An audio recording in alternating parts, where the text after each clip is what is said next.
have a question. I've always wondered how it is that someone who kills an intruder, someone who uses a weapon to defend themselves, could be charged with a crime. Can you please explain how this works in Canada? Absolutely. I get this question all of the time, especially for those that either watch the news or understand what's happening in the United States, because things are so different. Here in Canada, we don't have a Second Amendment. We don't have stand your ground laws. We have very little mechanisms to protect ourselves, even in our own homes. Now, for those of us who are legal gun owners that are in possession of firearms, if they are stored legally, then getting to that weapon in the case of an intruder entering without much notice is going to prove rather difficult.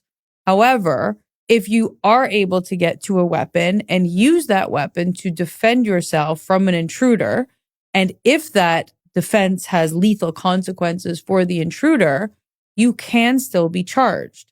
In fact, there have been numerous decisions here in Canada in which an individual homeowner, someone who is protecting their own home, kills an intruder, including an armed intruder, ends up charged with murder.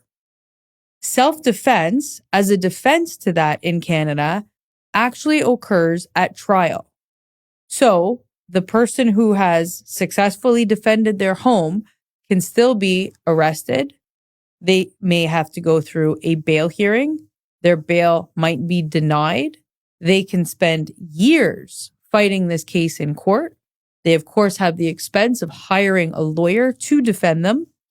And while at any point in time, a Crown attorney can decide not to pursue the charges, if the Crown decides to prosecute, you could be faced against a jury arguing that the death you caused was in defense of yourself, someone else, or your property.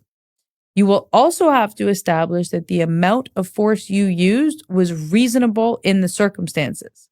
Now, what is reasonable? That's up for the jury to decide. So self-defense in Canada, yes, it most certainly exists, but it exists as a defense at trial, as opposed to a discretionary act that the police have in determining whether or not to press charges in the first place.